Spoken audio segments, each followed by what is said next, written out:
지난 태풍에도 정말 하나님의 은혜 가운데 거문도가 잘 무사하게 지나갔습니다. 우리에게 주신 은혜가 또 크지만 또 우리에게 주신 은혜를 가지고 또 피해를 당하고 또 어려움 가운데 있는 많은 사람들을 기억하면서 함께 기도할 수 있기를 소망합니다. 자, 오늘 말씀 이제 드디어 하나님께서 경고하신 대로 애굽 온 땅의 마지막 10번째 재앙이 이제 임하게 됩니다. 마지막 재앙이 뭐예요? 어떤 재앙입니까? 장자가 죽는 거예요. 장자의 죽음입니다. 하나님께서는 모세를 통해 바로와 애굽에 하나님의 말씀을 들려주시고 몇 번씩이나 하나님을 믿을 수 있는 기회를 줬어요. 바로에게.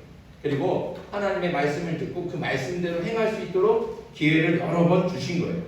하지만 바로와 애굽은 어떻게 했습니까? 말씀을 거절했죠. 하나님의 말씀을 거역하고 말씀을 듣지 않고 하나님을 믿을 수 있는 기회가 있었는데도 불구하고 하나님을 믿지 않았습니다. 자신의 욕심을 따라서 죄의 길에서 떠나지 않았던 것이죠. 하나님을 믿을 것처럼 내가 죄인이다, 내가 잘못했다, 나를 용서해다오 이렇게 고백을 했지만 다 거짓 고백이었어요. 입으로만 하는 말이었어요. 그 마음의 중심에는 하나님을 알려고도 하지 않고 하나님의 말씀을 들으려고도 하지 않고 하나님을 믿으려고 하지 않았습니다.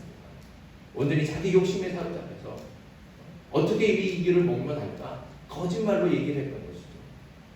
그렇게 여러 번 모세를 통해서 바로에게 애굽 사람들에게 끊임없이 기회를 주신 거예요. 하나님의 말씀을 들려주시고 하나님을 믿을 수 있도록 하나님께로 돌아오도록 하나님의 말씀을 듣고 그대로 행할 수 있도록 기회를 주셨는데 바로는 그리고 애굽 사람들은 그 기회를 다 발로 차버린 거예요. 그리고 자기의 욕심을 따라서 죄의 길에서 떠나지 않았습니다. 결국 하나님께서는 마지막 10번째 재앙, 이 장자의 죽음으로 애굽을 심판하시는 겁니다. 이 하나님의 심판은 이 애굽에서 끝나지 않습니다. 하나님께서는 세상을 향해서도 애굽에서와 똑같이 행하시죠. 모세를 통해 애굽에게 하나님의 말씀을 들려주시고 몇 번이나 하나님께로 돌아오도록 기회를 주신 것처럼 하나님께서는 이 땅에 선지자들을 보내셨습니다. 수도 없이 보내셨죠. 이사야도 보내시고 예레미야도 보내시고 학개도 보내시고 아모스도 보내시고 수도 없는 선지자들을 보내셔서 하나님의 말씀을 들려주시고 그 말씀을 통해서 떠나간 이스라엘 백성들과 하나님의 백성들을 하나님께로 돌아오게 말씀을 들려주시고 기회를 주셨어요. 수도 없이 여러 번. 근데 어떻게 했습니까?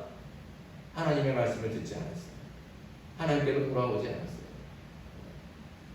그러니까 하나님께서 마지막으로 기회를 주셨어요. 그래서 마지막으로 보내신 분이 누구예요? 선지자를 보내서 안 되니까 누구를 보내셨어요? 하나님의 아들. 하나님의 아들 예수 그리스도를 이 땅에 보내셨습니다. 그게 마지막이에요. 그 예수 그리스도를 통해서 하나님의 말씀을 듣게 하시고 하나님의 복음을 듣게 하시고 하나님의 뜻을 알게 하셔서 하나님께로 돌아오게 만드신 거예요. 그러라고 하나님께서 하나님의 아들인 예수 그리스도를 이 땅에 보내신 겁니다. 이게 마지막 기회입니다. 그러니까 예수님을 통해서도 하나님께로 돌아오지 않는다면 그러면 남은 건 뭐가 남았겠습니까? 남은 게 뭐가 남았어요? 하나님의 심판만. 예수님을 통해서도 하나님께로 돌아오지 않으면 남은 것은 이제 하나님의 마지막 심판밖에 없습니다. 그래서 애굽에 내린 이 마지막 재앙, 10번째 재앙, 이것이 마지막 재앙인데 이 마지막 재앙은 하나님께서 행하실 마지막 심판을 우리에게 미리 보여주는 거나 마찬가지입니다. 하나님께서 행하신 이 마지막 재앙을 통해서 하나님께서 일단 어떻게 심판하실지 우리가 미리 볼 수 있는 거예요. 무엇을 볼 수 있을까요? 자, 29절을 봅니다. 29절 같이 한번 읽어보겠습니다. 29절 시작. 밤중에 여호와께서 애굽 땅에서 모든 처음 난 것 곧 왕위에 앉은 바로의 장자로부터 옥에 갇힌 사람의 장자까지와 가축의 처음 난 것을 다 치심해. 아멘. 이게 하나님께서 이렇게 마지막 때에도 이렇게 심판하실 거예요. 그럼 뭐가 우리한테 발견됩니까? 무엇을 볼 수 있습니까? 오늘 말씀을 보니까 애굽 땅에서 모든 청남, 그러니까 그 중에서도 곧 왕위에서 앉은 바로의 장자로부터 옥에 갇힌 사람의 장자까지. 그러니까 하나님의 심판 앞에서는 구별되거나 차별되거나 그런 게 없어요. 다 똑같은 거예요. 왕의 자식이나 저 감옥에 있는 그 사람의 자식이나 다 똑같은 겁니다. 최고의 권력을 가진 왕도 이 심판을 피할 수 없습니다. 돈이 많은 부자도 인기가 많은 유명한 사람도 다 피할 수 없는 거예요. 하나님의 심판 앞에서는 누구도 피할 수 없습니다. 반대로 또 이런 사람들과 반대로 가난한 사람, 신분이 낮은 사람도, 힘이 없는 사람도, 오늘 말씀에 기록된 대로 감옥에 갇힌 사람도 하나님의 심판 앞에서는 다 누구나 똑같이 공평하게 나아오는 거예요. 누구나 다 하나님의 심판대 앞에 설 수밖에 없습니다. 하나님의 심판대 앞에서는 남녀노소, 빈부, 귀천 이런 것들이 소용이 없어요. 다 누구나 차별 없이 누구에게나 다 똑같습니다. 이게 하나님의 심판입니다. 그러니까 힘이 있다고 하나님의 심판 비껴나가는 게 아니에요. 지혜롭다고, 내가 높은 자리에 있다고, 내가 가진 게 많다고 하나님의 심판이 비껴가지 않습니다. 하나님의 심판은 모든 만민에게 공평하게 열려있는 겁니다. 우리는 그 심판대 앞에 다 서게 될 겁니다. 하지만 하나님의 재앙이 모든 사람들에게 있는 것은 하나님의 재앙을 피해간 사람들이 있잖아요. 바로 이스라엘 백성들입니다. 그 누구에게도 차별이 없이 공평한 하나님의 심판이 왜 이스라엘 백성들만은 그냥 넘어가고 있을까요? 왜 그렇습니까?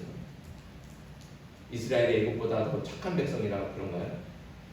아니면 혈통적으로 이스라엘이 애국 사람이 아니라서 그런 건가요? 이런 내부적인 요인은 한 것도 없습니다. 하나님의 심판을 피하고 재앙이 넘어갈 수 있었던 것은 오직 어린 양의 피 때문입니다. 다른 이유가 없어요. 6월절 어린 양의 피가 그 집의 임방과 문설주에 뿌려졌기 때문에, 바라졌기 때문에 그 피를 보고 하나님의 재앙이 그 집을 넘어가는 겁니다. 그래서 하나님의 재앙을 피하고 하나님의 심판을 면할 수 있는 건 다른 이유가 없습니다. 어린 양의 피 때문이죠. 자, 어린 양의 피가 무엇을 의미하겠습니까? 예수 그리스도의 피입니다. 곧 십자가의 보혈이죠. 6월절 어린 양의 피로 하나님의 마지막 재앙을 피할 수 있었던 것처럼 예수 그리스도의 십자가 보혈로 마지막 때 하나님의 심판에서 우리는 구원받게 될 줄 믿습니다. 그 피만이 그 마지막 심판에서 우리를 영원한 생명으로 인도해 주신다는 것이죠. 하나님께서 야단하신 지옥이 아니라 하나님께서 예비하신 하나님 나라의 그 천국에 이르게 될 줄 믿습니다. 그 비결은 다른 게 없어요. 예수 그리스도의 피밖에 없습니다. 그런데 중요한 것은 우리에게 구원과 영원한 생명을 주시는 그 예수님의 피가, 하나님께 또 세상 가운데 보여지고 드러나야 된다. 이스라엘 백성들이 6월절 어린 양의 피를 그 집 문 임방과 문설주에 발라서 누구라도 볼 수 있게 한 것처럼 우리 삶에 예수 그리스도의 피가 드러나야 됩니다. 보여져야 되는 것이죠. 이스라엘 백성들이 나 하나님 믿는 백성이야. 그러고도 그 피를 그 문방에 그 집에 바르지 않고 뿌리지 않았다면 재앙이 넘어가겠습니까? 아니에요. 그 피가 보여져야 되는 거예요. 드러나야 되는 거예요. 마찬가지로 예수 그리스도를 믿는 그 예수 그리스도의 그 십자가 보혈이 나 예수님 믿어. 나 예수님 사랑해. 아무리 말로 해도 소용이 없어요. 그게 어떻게 해요? 보여져야 돼요. 드러나야 된다는 것입니다. 애굽 안에서도 이스라엘 민족은 애굽 사람들과 달랐습니다. 하지만 혈통이 다르다고 해서 마지막 재앙이 넘어간 것이 아닙니다. 아무리 이스라엘 백성이라도 하나님의 말씀에 따르지 않았다면 어린 양을 잡아서 그 피를 집에 뿌리지 않고 바르지 않았다면 결코 하나님의 재앙이 넘어가지 않았다는 것이죠. 재앙이 이스라엘 백성을 넘어갈 수 있었던 것은 하나님의 말씀을 듣고 그 말씀대로 행했기 때문입니다. 그래서 집에 발라진 어린 양의 피로 하나님의 백성인지 아닌지가 구별되는 것입니다. 오늘날 구원받은 그리스도인들, 하나님의 심판의 날에 구원을 받을 수 있는 하나님의 백성은 오직 예수님의 십자가 보혈로 구별되는 줄 믿습니다. 다른 것으로 구별되지 않습니다. 예수 그리스도의 십자가 보혈의 피가 내 삶 가운데, 내 인생 가운데 보여질 수 있느냐, 뿌려진 것이 보여지느냐, 드러나느냐, 이게 구원받느냐 아닌가를 구분할 수 있다는 것이죠. 이스라엘 집에 어린 양의 피가 발라져서 세상에 드러나고 보여진 것처럼 예수 그리스도의 피가 그 십자가의 보혈이 우리 인생에, 우리 생활 중에 드러나야 되는 것입니다. 누구라도 볼 수 있게 보여줘야 된다는 것이죠. 다시 말하면 무늬만 기독교인이 되어서는 안 된다는 말입니다. 우리가 이렇게 드러내야 된다는 것을 여러분들이 자꾸 우리는 물론 그것도 맞지만 착각하는 것이 있는데 교회 열심히 다니고 신앙생활 열심히 하고 헌금 열심히 하고 이것만 생각할 때가 많아요. 근데 이것은 교회 안에서 그리스도인이 되는 거예요. 교회 안에서 물론 그리스도인들로 하나님의 백성으로 살아가야 되죠. 그러나 더 중요한 것은 어떻게 해요? 세상 가운데 드러나야 되는 거예요. 애국 사람들과 같이 살아가는 그 생활 속에서, 그 삶 속에서 어린 양의 피가 발라지는 것처럼 우리가 살아가는 이 세상 속에서, 삶 속에서 예수 그리스도의 십자가의 보혈이 드러나야 되는 거예요. 보여져야 된다는 것이죠.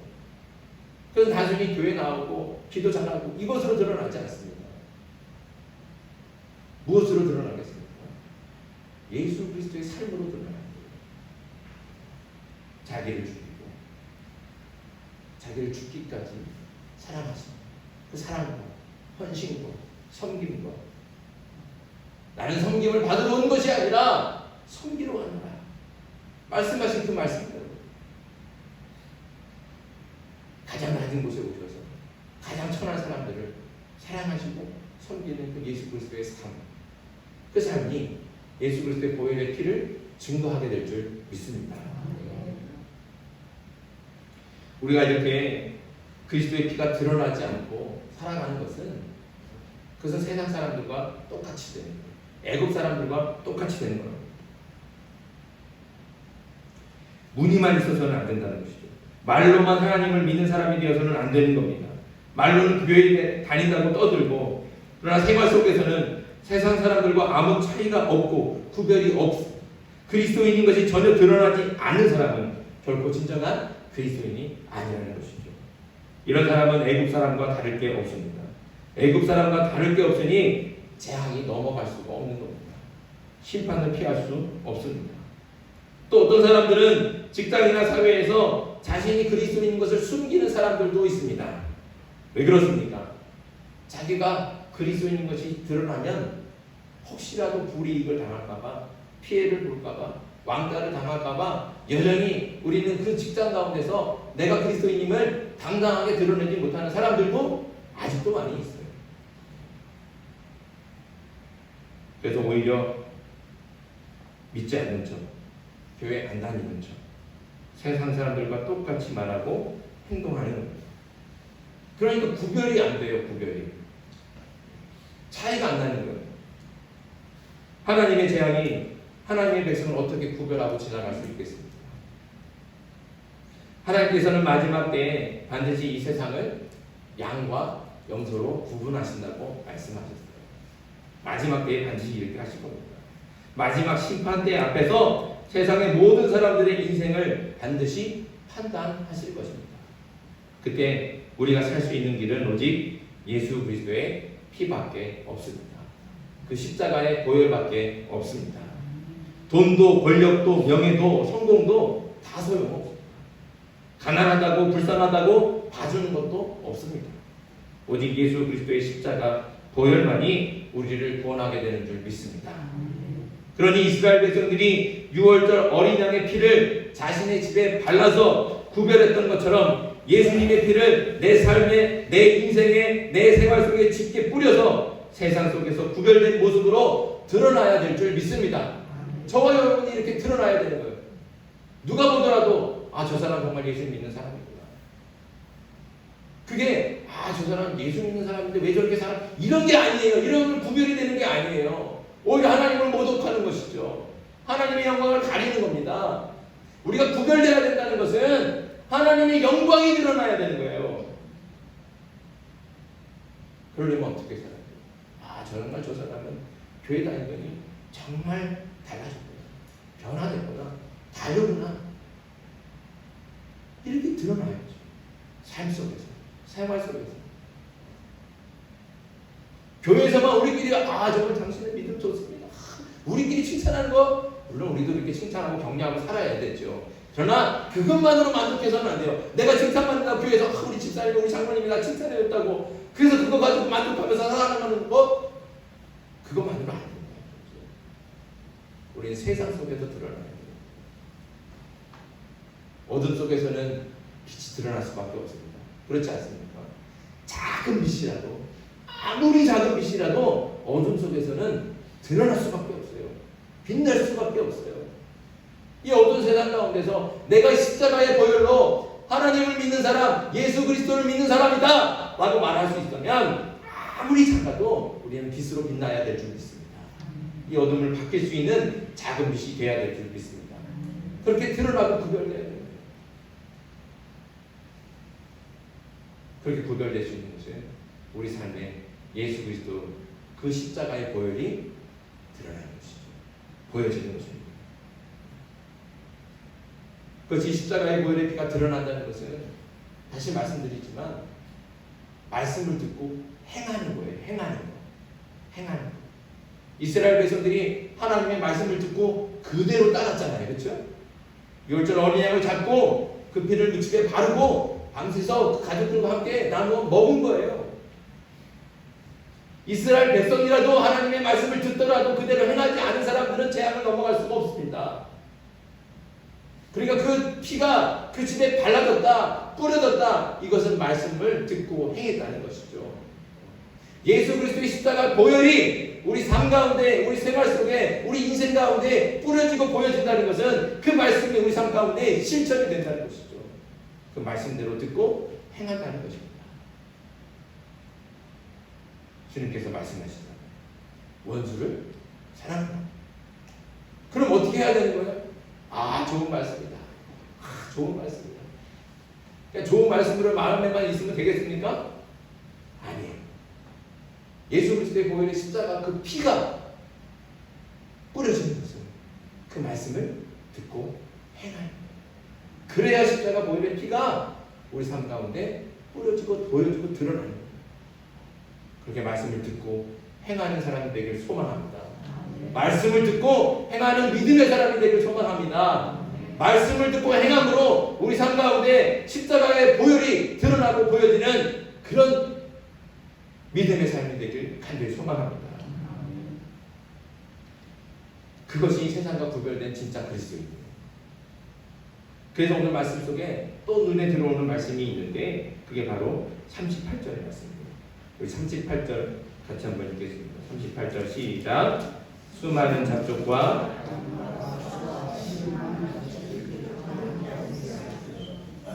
자, 오늘 이 38절 말씀에 뭐라고 맨 앞에 있습니까? 수많은 잡족과 함께 이스라엘 백성들이 나가다.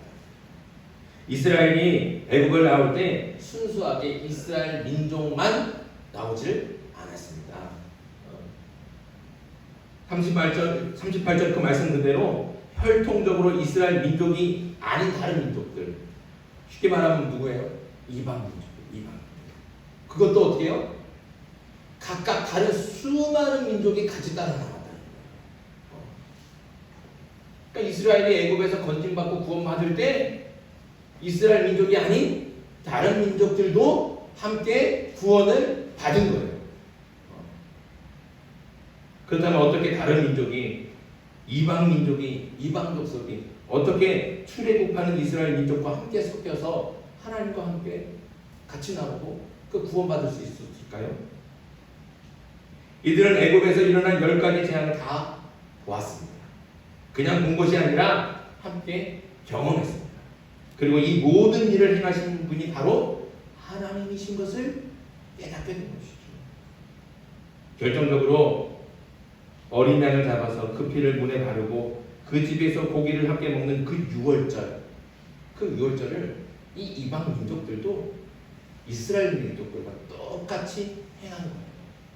그래서 어린 양을 똑같이 잡고 그 피를 집에 바르고 그리고 그 고기를 같이 나누어 먹었다는 거예요. 그런데 사실 유월절은 오로지 이스라엘 민족만을 위한, 이스라엘 백성만을 위한 절기가 바로 유월절입니다. 오늘 말씀의 43절 보십시다. 43절 같이 한번 읽습니다. 시작. 여호와께서 모세와 아론에게 이르시되 유월절 규례는 이러하니라. 이방 사람은 먹지 못할 것이니라. 이방 사람 먹어요? 못 먹어요? 못 먹는 거예요. 45절에 보면 거류인이나 타국 품꾼은 먹지 못하리라. 하나님께서 이렇게 선언을 하셨어요. 이방 민족은 그 누구라도 이 유월절 양을 먹을 수 없다. 그러니까 혈통적으로 이스라엘 민족이 아닌 다른 이방 민족은 유월절 양을 먹을 수가 없습니다. 이것이 율법이고 원칙인데, 그런데 놀랍게도 하나님께서는 또 이것을 깰 수 있는 방법을 주셨어요. 44절의 중간쯤 보면 할례를 받은 후에 먹을 것입니다. 그리고 48절에도 있습니다. 48절 같이 한번 읽겠습니다. 시작. 너희와 함께 거류하는 타국인이 여호와의 유월절을 지키고자 하거든 그 모든 남자는 할례를 받은 후에야 가까이 하여 지킬 것이니 곧 그는 본토인과 같이 될 것이다. 여기까지. 할례를 받으면 이스라엘 민족이 아닌 이방 민족도 누구나 유월절 어린 양을 먹을 수 있습니다. 그리고 48절 우리가 읽은 말씀대로 그렇게 할례를 받으면 본토인과 똑같이 된다는 거예요. 그러니까 이 말씀을 근거로 본다면 이스라엘 백성들과 함께 애굽을 나온 다른 민족들 그 모두 할례를 받은 후에 유월절 그 어린 양을 잡고 이스라엘과 똑같이 그 피를 집에 바르고 그 고기를 함께 나누어 먹었다는 것이죠. 이들이 이방인이면서도 하나님의 명령을 따라서 이스라엘과 똑같이 유월절을 지킨 이유가 뭐겠습니까? 그것도 극심한 고통을 주는 할례를 행하면서까지, 그 살을 잘라내는 그 고통을 당하면서까지도 이스라엘과 똑같이 되려고 했던 이유가 무엇이겠습니까? 그건 바로 하나님을 믿었다는 것이죠. 그 모든 재앙과 그 하나님의 역사를 바라보면서 우리를 구원할 분은 하나님밖에 없다. 저 이스라엘 백성들이 믿는 하나님이 참신이다. 나도 이제 하나님을 믿으리라. 이 결심 가지고 이스라엘 백성과 똑같이 되기를 선택한 거예요.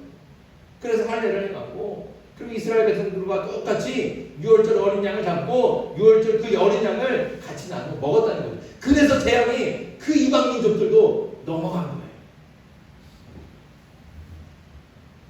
근데 우리가 여기서 오해하지 말 것은 이들이 할례를 받았기 때문에, 할례 때문에 장자의 죽음의 재앙을 면하고 애굽에서 구원받은 것은 아니라는 것이죠.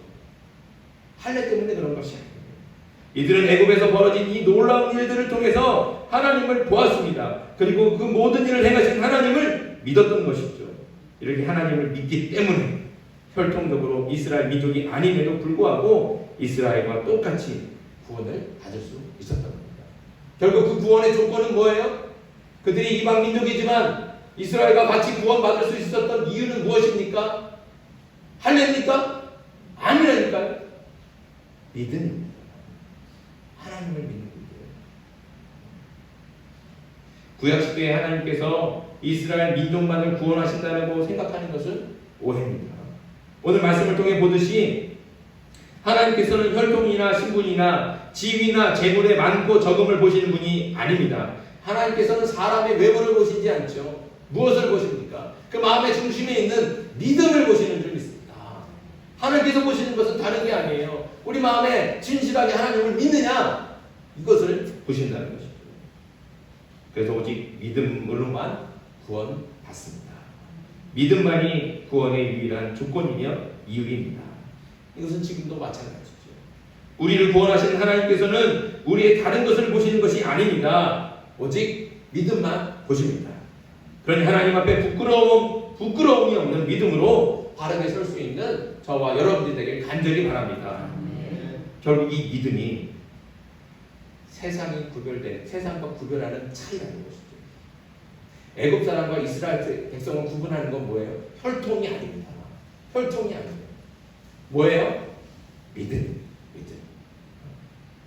세상은 믿지 않지만 우리는 믿습니다. 세상은 예수님의 십자가를 부끄러워하지만 우리는 예수님의 십자가가 구원의 능력인 것을 확실하게 믿습니다. 우리는 그 십자가를 믿지 않습니다.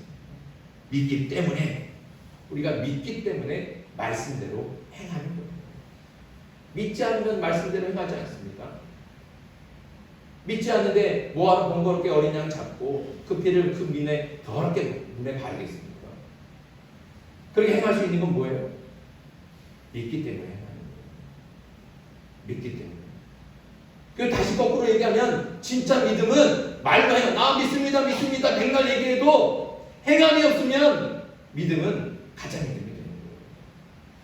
무늬만 있는 믿음이 되는 거예요.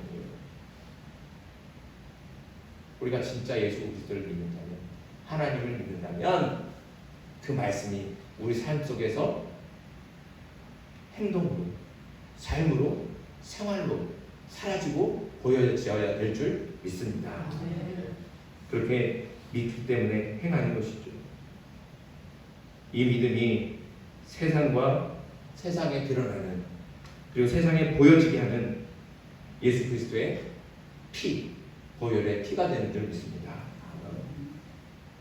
그래서 말씀대로 행하며 순종하는 믿음으로 세상과 구별된 구원을 받은 백성이 되고 거룩한 하나님의 자녀로 나 자신을 당당하게 세상 가운데 드러낼 때 하나님께서는 우리를 세상과 구별하셔서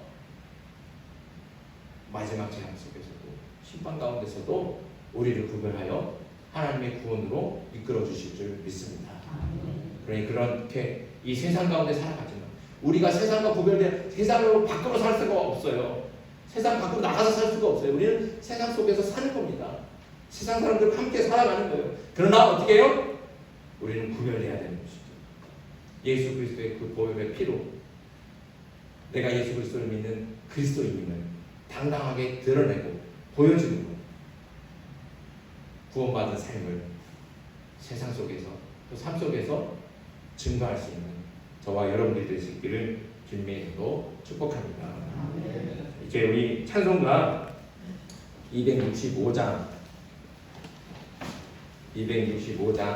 함께 찬송하고 또 말씀을 가지고 함께 기도하겠습니다.